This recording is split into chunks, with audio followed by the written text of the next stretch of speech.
All right, boys. So we've looked at who's to blame or what can be done. Looking at the problems that the NRL have got with the bunker at the moment, there's a number of things. Now, there's the calls that are being made by referees where they're sending it up and the bunker can't rule on certain things. There are things where decisions are getting missed, like that try for the Titans or for the Roosters against the Titans. There's a lot of mistakes. Now, if you looked at that game on the weekend with the touch judge is a new one. So every week, the bunker and the refs are finding new ways to bring the game into essentially disrepute. Exactly. If you take that little scenario out on that weekend and you pretty much have a pretty clean slate, you know, and that was just a simple knock on. The referee, the touch judge has just gone, just had a brain explosion, but they still had the opportunity to go up to the bunker and they still messed it up. Yeah. That's what I mean. I'm not blaming the touch judge because at the end of the day, they went up. He did his job. He saw the knock on. He did his job and said, "Oh, that's a fucking knock on." And then the ref went like that. He should have blown his whistle. It's the ref's fault. So, but then they still have the opportunity. So this is where human error is done. So that's human error there. They made a mistake, but then they go up to the bunker.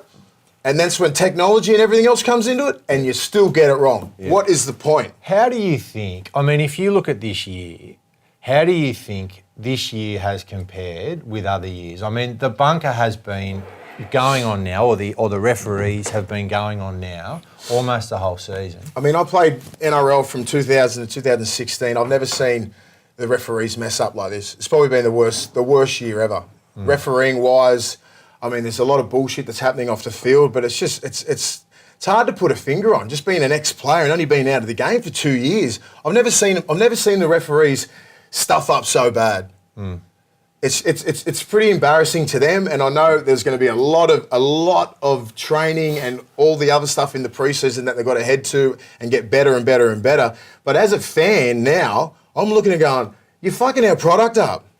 What are you doing? This is one of the best products in sports in Australia, and we always seem to talk about referees. I want to sit here and talk about how great Jonathan Thurston is, Tao Malolo, all these great players, Cameron Smith, Billy Slater. They're all saying goodbye this year. Yeah. We need to start embracing them, but no, we're talking about referees and their fuck-ups. Yeah. And I'm sick of it. Yeah, but I dispute that the game is that good as it used to be. You know, I reckon that it could be a lot better. Like you even look at a game like rugby, okay?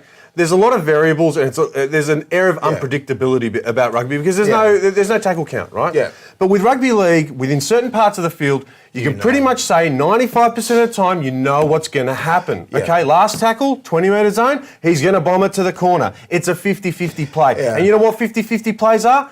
That's just throwing up to chance. That means you don't have enough confidence in your ability in your back line to throw it around, to try and find a line break somewhere to get over the line. You have to kick it. Now, it's little things like that have people who loved the game initially prior to Super League, right, and have stuck with it all the way through, who are a bit, I don't know, disheartened with the way it's going. I mean, just the style of play isn't really there anymore. You don't see guys like Cliffy Lyons or Ewan McGrady anymore. You know, okay, maybe I'm a bit too much of a traditionalist. You still got the Cameron Smiths and the Billy Slaters. Yeah, they're great.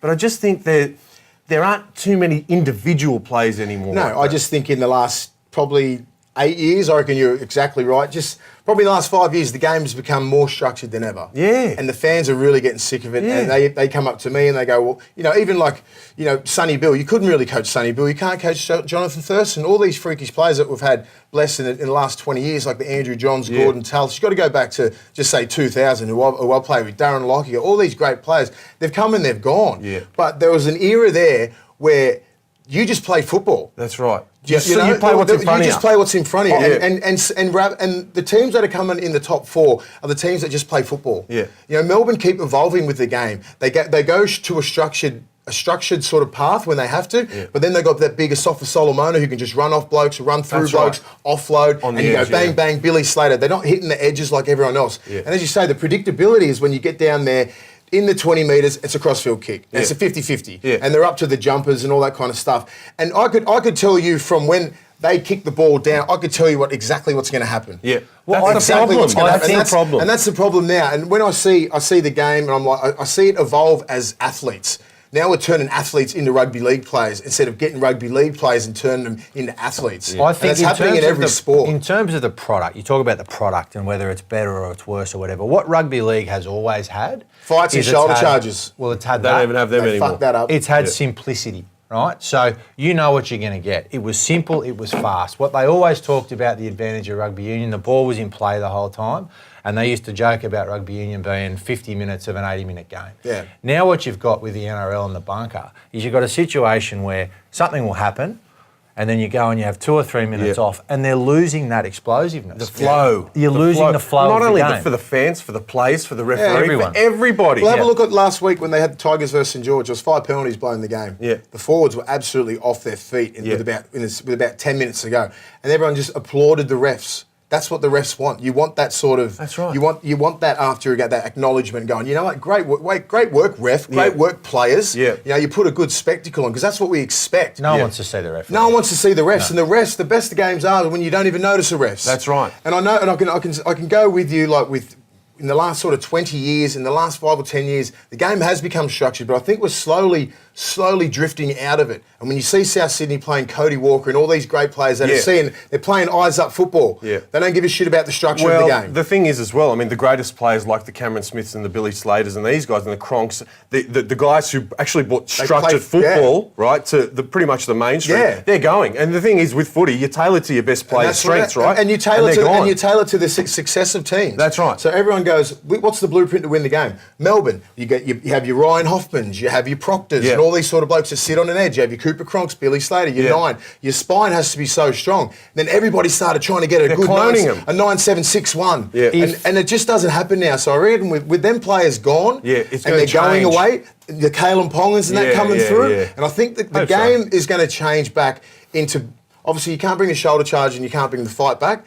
But obviously, that's just for the protection of the players, which I agree with. Yeah. But the football is coming back slowly. If the football's coming back, though, and they're getting back to a faster game, and that's what everybody wants to see, I don't understand. There have been calls. Nathan Brown came out and said that a captain's call should be introduced where you can challenge essentially wrong decisions. Now, doesn't that just then lead to more bloody time off? Yeah, not only that. I mean, it's just another avenue for them to make money. It's just another facilitator for their bank account. It'll probably be like the Mitre 10 captain's call or something like that. 100%. It's not a bad idea. Look, they've got it in the NFL. They're just trialling it in the NBA, in the Summer League. They had it in the 20s for a while. Yeah, that's right. They did. Yeah. I don't know. And I think, Ian, going back to your point about the flow of the game, I just think that takes it away from that. Another pause we do not need. No, that's right. You know, The things I think they just need to fix up, you know, people want this war of attrition. Players who were played 5 years ago, 10 years ago, 20, 30 years ago, they go, where is it? Because there's so many poor blokes getting his leg strapped. Let's stop the game for 2 or 3 minutes. Yeah. If that was Bill Harrigan or someone with some balls,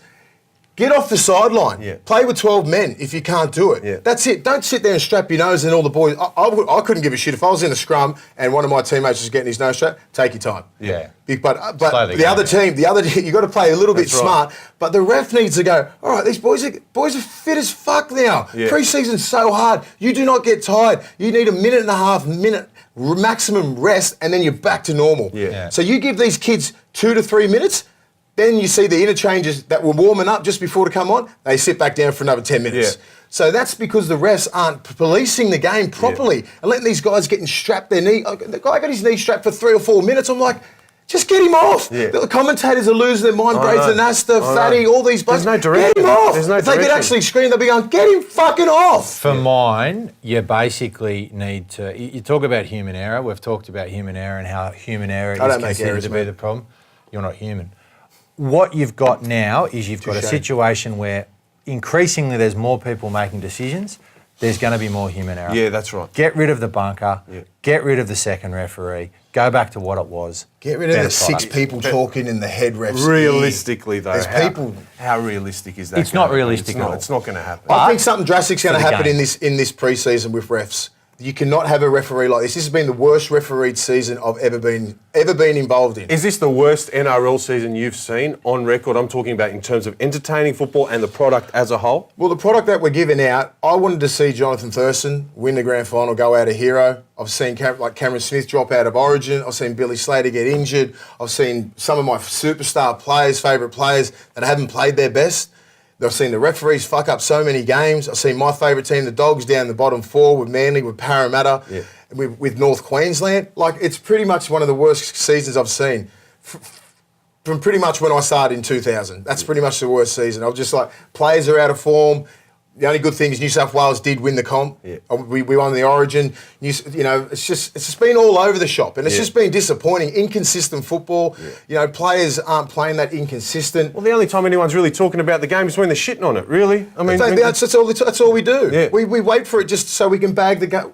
Bag the game. I'm not bagging individual. AFL doesn't do I'm not that. bagging individual players. I'm just bagging the game as a whole product. Yeah. It's probably been one of the worst games I've seen. I'm just blaming the game. I'm just looking at the game as a product and as a person who watches the game, as a fan. Consumer. A consumer. I'm a consumer now. I probably look at it as one of the worst seasons I've seen since I've debuted in 2000. So that's saying a lot because I've seen a lot of shit seasons.